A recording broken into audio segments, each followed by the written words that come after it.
बड़ी खबर आपको बता दें, यूपी उत्तराखंड समेत देश भर में अग्निपथ योजना का विरोध थमने का नाम नहीं ले रहा है। कांग्रेस के बाद अब उत्तर प्रदेश में अग्निपथ योजना के खिलाफ राष्ट्रीय लोकदल युवा पंचायत करेगा। अग्निपथ और बेरोजगारी के खिलाफ आरएलडी प्रमुख जयंत चौधरी शामली में आज से युवा पंचायत की शुरुआत करेंगे और ये सिलसिला पश्चिमी उत्तर प्रदेश के कई और जिलों में भी लगातार जारी रहेगा। आज शामली के बड़ौत गांव में दोपहर 12 बजे युवा पंचायत की शुरुआत होगी, जिसमें जयंत चौधरी के अलावा सदर विधायक प्रसन्न चौधरी और थाना भवन विधायक अशरफ अली भी मौजूद रहेंगे। आपको बता दें कि 16 जुलाई तक माफ कीजिएगा, 11 शहरों में युवा पंचायत करने की तैयारी है आरएलडी की। आज शामली के बाद अब 1 जुलाई को मथुरा, 3 जुलाई को मुजफ्फरनगर, 4 जुलाई को बिजनौर, 6 जुलाई को बुलंदशहर, 8 जुलाई को अमरोहा में जयंत चौधरी युवा पंचायत करेंगे। तो वहीं 9 जुलाई को मुरादाबाद, 11 जुलाई को अलीगढ़, 12 जुलाई को आगरा, 14 जुलाई को गाजियाबाद और 16 जुलाई को बागपत में युवा पंचायत का आयोजन किया जाएगा। तो आज शामली में आरएलडी की पहली युवा पंचायत होगी। बेरोजगारी का मुद्दा और अग्निपथ योजना के खिलाफ ये प्रदर्शन है।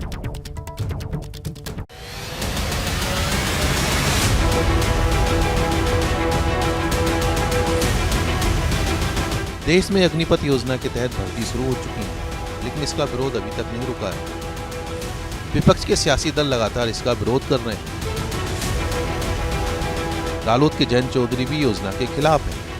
ऐसे में वो 1 जुलाई को महापंचायत करने जा रहे हैं। महापंचायत में ज्यादा से ज्यादा लोगों की मौजूदगी रहे, पार्टी के युवा नेता गांव-गांव जाकर लोगों से संपर्क कर रहे हैं। राष्ट्रीय लोकदल के राष्ट्रीय अध्यक्ष आदरणीय जयंत चौधरी जी आने वाली 1 तारीख को युवा पंचायत को संबोधित करेंगे। इसी को लेकर के आज हमने बलदेव विधानसभा गांव खूबी नगरा में जनसंपर्क किया और युवाओं से अपील की कि ज़्यादा से ज़्यादा संख्या में आने का काम करें। रालोद अध्यक्ष जयंत चौधरी की महापंचायत मथुरा में होगी, जिसमें अग्निपथ योजना और युवाओं से केस वापस लेने की मांग की जाएगी।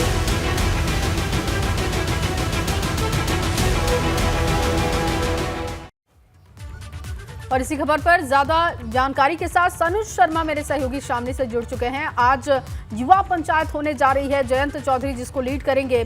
सनुज, उसके बारे में जानकारी देंगे। सनुज, तस्वीरें दिखाइए, क्योंकि आपके पीछे तैयारियों की तस्वीर हम देख पा रहे हैं। कितने बजे ये युवा पंचायत होने वाली है और कितना समर्थन युवाओं का मिल रहा है?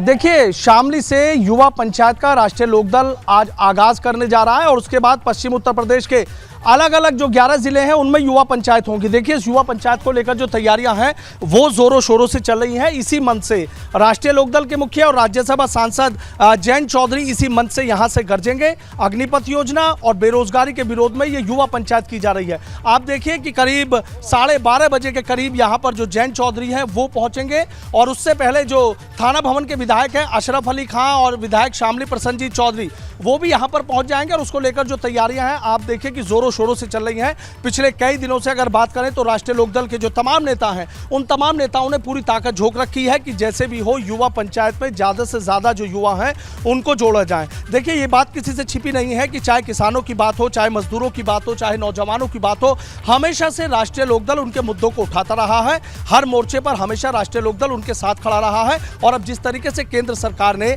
ये अग्निपथ योजना लेकर आई, तभी से ही इस योजना के विरोध में आज राष्ट्रीय लोकदल पूरी तरीके से जो मुखर है वो नजर आ रहा है। आप यहां देखिए कि ये जो मैदान है ये कृष्णा विद्या मंदिर हाई स्कूल जो काबड़ौत है, शामली का एक कस्बा पड़ता है, उसका ये मैदान है। और यहां पर देखिए कि जो तिरपाल वगैरह है ये बिछाने का जो काम है, पायदान बिछाने का काम यहां पर चल रहा है। धीरे धीरे जो कार्यकर्ता हैं, जो नौजवान हैं वो यहां पर आना शुरू हो जाएंगे। सुरक्षा के भी पुख्ता इंतजाम है वो यहां पर करने शुरू कर दिए गए हैं। देखिए, जो पुलिसकर्मी है वो भी यहां पर आने शुरू हो गए हैं, जिन पुलिसकर्मियों की यहां पर ड्यूटी लगाई गई है। सबसे बड़ी बात यह है कि देखिए, इस युवा पंचायत पर सबकी नजरें टिकी हुई हैं कि जब यहां जयंत चौधरी आएंगे तो जयंत चौधरी ऐसा यहां क्या बोलेंगे कि जिसकी आवाज दिल्ली तलक सुनाई देगी। यानी कहीं ना कहीं जयंत चौधरी के हर बयान के कोई ना कोई मायने होते हैं। और जिस तरीके से युवाओं को अब एक तरीके से फिर राष्ट्रीय लोकदल अपने साथ जोड़ने के लिए बड़ी मजबूती से कदम आगे बढ़ा रहा है और युवाओं की परेशानी और अग्निपथ योजना और बेरोजगारी के विरोध में जिस तरीके से यह युवा पंचायत की गई है, इसका नाम रखा गया है युवा पंचायत, तो सीधा यह है कि पश्चिम उत्तर प्रदेश के जो तमाम जिलों में जो युवा हैं उनको राष्ट्रीय लोकदल जोड़कर पर और अग्निपथ योजना के विरोध में एक बड़ा आंदोलन खड़ा करने की जो तैयारी है वो कर रहा है। आज चूंकि ये शामली कस्बा है और इस शामली कस्बे से यहाँ जो आज शुरुआत है वो इस युवा पंचायत की शुरुआत होने जा रही है, लेकिन इसके बाद ही धीरे धीरे जो ये युवा पंचायत है वो पश्चिम उत्तर प्रदेश के अलग अलग जो 11 जिले हैं वो होंगे। अगर पहले पड़ाव की बात करूं तो यहाँ आज शामली से इसकी शुरुआत होगी युवा पंचायत की, और उसके बाद सीधा मथुरा है, मुजफ्फरनगर है, बिजनौर है, बुलंदशहर है, अमरोहा है, मुरादाबाद है, अलीगढ़ है, आगरा है, गाजियाबाद है और उसके बाद बागपत में इस युवा पंचायत का जो समापन है वो हो जाएगा। और वहां पर यह रणनीति तय की जाएगी कि आखिर अग्निपथ योजना और बेरोजगारी के विरोध में और किस तरीके से इस आंदोलन को मुखर किया जाए और बड़ा आंदोलन यहां पर चलाया जाए। और सबसे बड़ी बात देखिए कि यह है कि राष्ट्रीय लोकदल के जो तमाम नेता हैं वो युवाओं से अपील कर रहे हैं कि हिंसा ना करें, हिंसा में शामिल ना हो। एक अपना तरीका है, शांतिपूर्ण तरीके से आंदोलन करिए, अपना हक लीजिए, अपनी आवाज लीजिए, और राष्ट्रीय लोकदल पूरी तरीके से युवाओं के साथ खड़ा हुआ है। तो आज ये देखना होगा कि जिस युवा पंचायत का शामली से आगाज होने जा रहा है यहाँ कितनी बड़ी संख्या में युवा पहुंचते हैं, कितने जिलों से यहाँ पर युवा पहुंचते हैं, और जिस तरीके से युवा पंचायत धीरे धीरे आगे बढ़ती चली जाएगी तब ये जाकर तस्वीर साफ होगी कि अग्निपथ को लेकर जिस तरह से सियासत हो रही है और अग्निपथ का सियासी पथ क्या है उसको लेकर किस तरह का आज ये प्रदर्शन है, हम अपने दर्शकों को ग्राफिक्स के जरिए समझाते हैं। अग्निपथ योजना के विरोध में आरएलडी की आज युवा पंचायत है। पहली पंचायत में आज शामली में आयोजित होगी। जयंत चौधरी युवा पंचायत को संबोधित करेंगे और अग्निपथ योजना को वापस लेने की मांग की जाएगी जयंत चौधरी की ओर से। इसके अलावा पंचायत में ज्यादा से ज्यादा युवाओं को जोड़ने का काम होगा। ये सारी चीजें हम ग्राफिक्स के जरिए अपने दर्शकों को दिखा रहे हैं। 16 जुलाई तक 11 शहरों में युवा पंचायत का आयोजन किया जाएगा। 1 जुलाई को मथुरा में, 3 जुलाई को मुजफ्फरनगर में, 4 जुलाई को बिजनौर में, 6 जुलाई को बुलंदशहर में, 8 जुलाई को अमरोहा में और 9 जुलाई को मुरादाबाद में युवा पंचायत का आयोजन होगा। इसके अलावा 11 जुलाई को अलीगढ़, 12 जुलाई को आगरा, 14 जुलाई को गाजियाबाद और 16 जुलाई को बागपत में इस युवा पंचायत का समापन होगा, जैसा कि हमारे संवाददाता सनोज ने बताया। और इसके बाद आगे की रणनीति तैयार की जाएगी। तो ये इन ग्राफिक्स के जरिए हम अपने दर्शकों को पूरा प्लान, पूरा खाका बता रहे हैं आरएलडी की जो युवा पंचायत है जिसका आयोजन किया जाना है। जी सनोज, आगे की रणनीति क्या कुछ रहने वाली है उसके बारे में भी बताएं। देखिए, आज चूंकि जो युवा पंचायत है, इस युवा पंचायत की जो शुरुआत है वो शामली के इस काबड़ौत कस्बे से होने जा रही है। और यहाँ पर जब युवा आएंगे तो तमाम तरह के युवा भी अपना पक्ष रखेंगे और उसके बाद जयंत चौधरी मंच से यहाँ पर अपना संबोधन देंगे। जयंत चौधरी हमेशा से किसानों के, नौजवानों के, मजदूरों की, उनकी जो परेशानियां हैं हमेशा उनके साथ खड़े रहे हैं। अब एक तरीके से नौजवानों को एक साथ इकट्ठा करके एक बड़े आंदोलन की जो तैयारी है वो राष्ट्रीय लोकदल के मुखिया और राज्यसभा सांसद जयंत चौधरी यहाँ पर कर रहे हैं। शामली के बाद अगर बात करूं मैं अगले पड़ाव की तो मथुरा चला जाएगा और मथुरा के बाद धीरे धीरे मुजफ्फरनगर की बात हो, बिजनौर की बात हो, बुलंदशहर की बात हो, तमाम ये पश्चिम उत्तर प्रदेश के ऐसे जिले हैं कि जहां पर युवाओं को एक साथ जोड़ा जा रहा है। देखिए, सेना के जो तीनों सेनाध्यक्ष हैं वो पूरी तरीके से कह चुके हैं कि अग्निपथ योजना से ही अग्निपथ योजना को खत्म नहीं किया जाएगा। ये इसी के अनुसार जो है भर्तियां यहां पर की जाएंगी और ये योजना वापस नहीं ली जाएगी। तमाम और जो विपक्षी नेता हैं वो सीधा कह चुके हैं कि अग्निपथ योजना उन्हें मंजूर नहीं है। सरकार का ये कहना कि अग्निपथ योजना वापस नहीं ली जाएगी और राष्ट्रीय लोकदल का ये कहना कि अग्निपथ योजना को हम वापस कराकर रहेंगे, किसी कीमत पर मंजूर नहीं है। नौजवानों को साथ जोड़ेंगे और एक बड़ा आंदोलन यहां पर खड़ा करेंगे। तो देखना यह होगा कि आज जयंत चौधरी यहां इस युवा पंचायत के मंच से गरजेंगे तो उसके क्या मायने निकल कर आते हैं, दिल्ली में उसका कितना असर दिखाई देता है और कितनी बड़ी संख्या में नौजवान यहां पर राष्ट्रीय लोकदल के साथ यहां पर जुड़ते हैं। और उसके बाद जिस तरीके से 11 पश्चिम उत्तर प्रदेश के जिलों में ये युवा पंचायत होने जा रही है तो अलग अलग जिलों में किस तरीके से भीड़ जुटती है, किस तरीके से नौजवान राष्ट्रीय लोकदल के साथ खड़े हुए नजर आते हैं, ये तमाम ऐसी चीजें होंगी कि जिन पर नजर रखी जाएगी और ये देखा जाएगा कि वाकई क्या पश्चिम उत्तर प्रदेश से, देखिए ये बात किसी से छिपी नहीं है कि पश्चिम उत्तर प्रदेश एक सबसे बड़ी गन्ना बेल्ट के रूप में जाने जाती है। किसान आंदोलन भी आपने देखा कि राष्ट्रीय लोकदल ने बड़ा किसान आंदोलन लिया था, चलाया था और उस किसान आंदोलन चलाने के बाद भारतीय किसान यूनियन की बात हो, तमाम लोगों किसान आंदोलन में तमाम नेता जुटे थे और उसके बाद सरकार को बैकफुट पर आकर किसान आंदोलन को एक तरीके से वापस लेना पड़ा था। कुछ ऐसा ही एक बड़ा आंदोलन इस अग्निपथ योजना को भी चलाने की तैयारी की जा रही है। तमाम संगठनों से भी बात की जा रही है। आपने देखा कि तमाम जगह आंदोलन चल रहे हैं।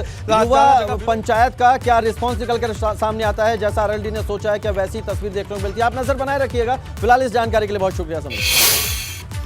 और चलिए आगे बढ़ते हैं। लखनऊ से आपको बड़ी जानकारी दे दे, ITI प्रशिक्षित युवाओं को कैंप लगाकर अग्निवीर के लिए चयन किया जाएगा। केंद्रीय मंत्री धर्मेंद्र प्रधान ने शिक्षा मंत्री संघ बैठक में इस बात के निर्देश दिए हैं कि ITI के जो छात्र हैं, ये कैंप वहां लगेगा। लखनऊ में शिक्षा मंत्री के साथ बैठक में ये निर्देश है। युवाओं के भविष्य के लिए रोजगार संबंधित कोर्स भी चलाए जाएंगे। और देखिए, इसके लिए ITI प्रशिक्षित युवाओं का कैंप लगाकर अग्निवीर के लिए चयन होगा। बड़ी जानकारी इस वक्त आपको दे रहे हैं। एक तरफ बवाल हो रहा है अग्निवीर योजना को लेकर, दूसरी तरफ ITI प्रशिक्षित युवाओं का कैंप लगाकर अग्निवीरों को प्रशिक्षित करने का काम होगा। लखनऊ में शिक्षा मंत्री के साथ बैठक में इस बात के निर्देश। चलिए आगे बढ़ते हैं। योगी सरकार के दूसरे कार्यकाल के 100 दिन पूरे होने वाले हैं, जिसकी वजह से आज होने वाली योगी कैबिनेट की बैठक काफी अहम मानी जा रही है, क्योंकि इस बैठक में औद्योगिक विकास, पर्यटन, शिक्षा और स्वास्थ्य से जुड़े कई प्रस्तावों पर मुहर लग सकती है। तो वहीं सीएम योगी इस बैठक के बाद सभी मंत्रियों के साथ 100 दिन के लक्ष्य की समीक्षा करेंगे। किस विभाग में किस मंत्री ने 100 दिन के लक्ष्य को कितना पूरा किया और कहां कमी रह गई, हर छोटी बड़ी बात पर सीएम योगी की नजर रहेगी, ताकि उसको लेकर आगे का प्लान बनाया जा सके। इस समीक्षा बैठक में सीएम योगी सभी विभागों का होमवर्क चेक करेंगे और कुछ कमी रही तो जल्द से जल्द उसे पूरा करने की कोशिश भी की जाएगी। तो आज योगी सरकार की कैबिनेट की अहम बैठक है। सुबह 10:30 बजे सीएम आवास पर यह कैबिनेट बैठक होगी। सभी विभागों की समीक्षा करेंगे सीएम योगी। कई अहम प्रस्तावों पर मुहर लग सकती है। बैठक के बाद मंत्रियों के 100 दिन के काम की लक्ष्य की भी समीक्षा करेंगे सीएम योगी, और जो कमियां रही होंगी उन्हें जल्द से जल्द दूर करने की कोशिश की जाएगी।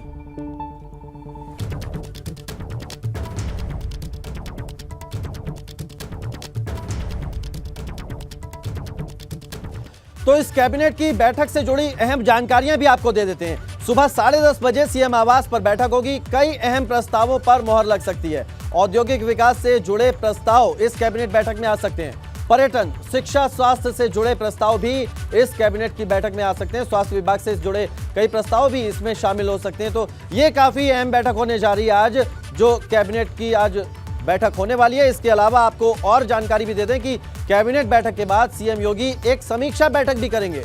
सभी विभागों के साथ समीक्षा बैठक की जाएगी सीएम योगी की ओर से, और इस कैबिनेट बैठक में, इस समीक्षा बैठक में सभी कैबिनेट मंत्री मौजूद रहेंगे। जो लक्ष्य तय किए गए थे उनकी समीक्षा की जाएगी। सीएम ने 100 दिन का टारगेट सेट किया था और आज योगी सरकार 2.0 को 95 दिन पूरे हो गए, और ऐसे में आज जो कैबिनेट बैठक होगी उसके बाद एक समीक्षा बैठक होगी और मंत्रियों को जो लक्ष्य दिया गया था उसकी समीक्षा की जाएगी। रिपोर्ट कार्ड चेक करेंगे सीएम योगी कि जो उनको लक्ष्य दिया गया था वो कितना पूरा हुआ, कितना नहीं हुआ। अगर कुछ कमी रह गई है तो उसको जल्द से जल्द पूरा करने के सीएम योगी निर्देश देंगे। ये सारी जानकारी आपको ग्राफिक्स के जरिए हमने बताई। बिल्कुल कौशल, देखिए 95 दिन का वक्त पूरा हो चुका है, 5 दिन का समय 100 दिन पूरा होने में बस है। लेकिन आज जो बैठक होने वाली है सबसे पहले कैबिनेट की और उसके बाद समीक्षा बैठक, वो बहुत अहम रहेगी। शैलेश इस वक्त हमारे साथ जुड़ चुके हैं ज्यादा जानकारी के साथ। शैलेश, सबसे पहले तो कैबिनेट की मीटिंग को लेकर अपडेट कीजिएगा और फिर बताइएगा कि जो आज समीक्षा बैठक होने वाली है 100 दिन के टारगेट को लेकर, वो कितनी अहम है। बिल्कुल, देखिए आज की जो कैबिनेट बैठक होगी उसमें अगर हम प्रस्तावों की बात करें, जैसा अभी आपने भी जिक्र किया, औद्योगिक विकास विभाग, स्वास्थ्य विभाग, शिक्षा विभाग, इन विभागों से जुड़े होंगे। इसके अलावा MSME विभाग की एक नई नीति को भी इसमें बैठक में लाया जा सकता है, अगर सोर्सेस की माने तो, क्योंकि लगातार सरकार का फोकस जो है वो MSME के ऊपर बना हुआ है। इसके बाद बात करते हैं अगर कैबिनेट में लगभग कुल प्रस्ताव की, तो लगभग 1 दर्जन प्रस्ताव इस बैठक में आज यहाँ पर लाए जा सकते हैं। 10:30 बजे से बैठक है मुख्यमंत्री आवास पर। लगभग 10 से 10:15 के बीच में यहाँ पर मंत्रियों के पहुँचने का सिलसिला शुरू हो जाएगा। मुख्यमंत्री आवास के बाहर ही हम इस समय मौजूद हैं। अपने दर्शकों को पल पल की तस्वीर भी दिखाएंगे जब यहाँ पर बैठक के लिए मंत्री अधिकारियों के पहुँचने का सिलसिला शुरू होगा। इसके बाद अगर बात करें तो जब कैबिनेट की बैठक खत्म हो जाएगी तो शुरू होगी मुख्यमंत्री योगी आदित्यनाथ की समीक्षा बैठक। उस बैठक में जितने भी विभाग हैं उन विभागों की समीक्षा की जाएगी। विभाग अगर इस पूरी समीक्षा की बात करते हैं तो उसमें देखिए कैबिनेट मंत्री उसमें ही मौजूद रहेंगे, मुख्य सचिव रहेंगे, विभागों के अपर मुख्य सचिव, प्रमुख सचिव के भी रहने की बात बताई जा रही है। और उसमें जो बात होगी वो ये कि जो 100 दिन का एक लक्ष्य लेकर चले थे वो 100 दिन के लक्ष्य में कितना काम हो गया, कितना काम बाकी है, क्योंकि जब योगी सरकार का गठन हुआ, मंत्रिमंडल का गठन हुआ, उसके बाद में एक प्रेजेंटेशन का सिलसिला शुरू हुआ था। उस प्रेजेंटेशन के सिलसिले में अगर हम बात करें तो सभी विभागों ने 100 दिन, 6 महीने, 1 साल, 2 साल, ऐसा करते करते 5 साल तक के अलग अलग लक्ष्य बनाए थे, उनके प्रेजेंटेशन दिए बिल्कुल। और उन लक्ष्यों पर कितना काम किया गया है शैलेश, देखिए यहाँ आज पर हम- उसकी परीक्षा भी है। एक तरीके से कहें कि सीएम इस पर क्लास भी लेने वाले हैं, और जब बैठकें शुरू होंगी ये दोनों ही, उस वक्त भी आपसे अपडेट लेंगे। फिलहाल के लिए आपका बहुत शुक्रिया शैलेश, तमाम जानकारी के लिए। चलिए, एक तरफ युवा पंचायत की तैयारी है तो वहीं भारतीय किसान यूनियन बिजनौर में जिला प्रशासन के खिलाफ महापंचायत करने जा रहा है, जिसमें नरेश टिकैत भी शामिल होंगे। दरअसल ये महापंचायत प्रशासन और सरकारी कर्मचारियों के विरोध में की जा रही है। आज दोपहर लगभग 12 बजे बिजनौर के खरक गांव में किसान एकजुट होंगे, जहां बिजली विभाग की कार्रवाई और पुलिस की तरफ से किसान को जेल भेजे जाने का विरोध किया जाएगा। हालांकि जिला प्रशासन ने किसानों को महापंचायत करने की परमिशन नहीं दी है। ऐसे में देखने वाली बात होगी कि बिजनौर के खरक गांव में जो किसानों की महापंचायत का आज आयोजन किया जा रहा है वो कितनी सफल हो पाती है।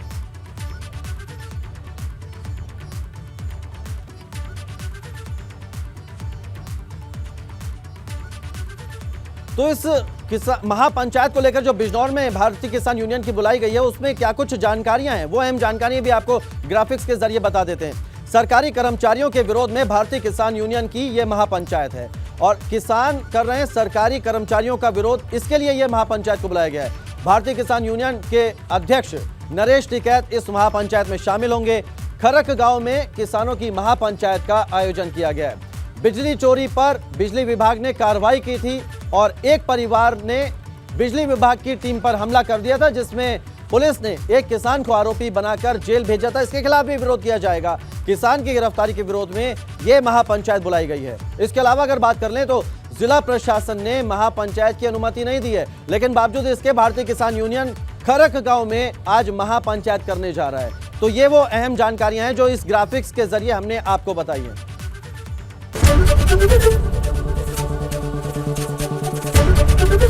एबीपी न्यूज आपको रखे आगे।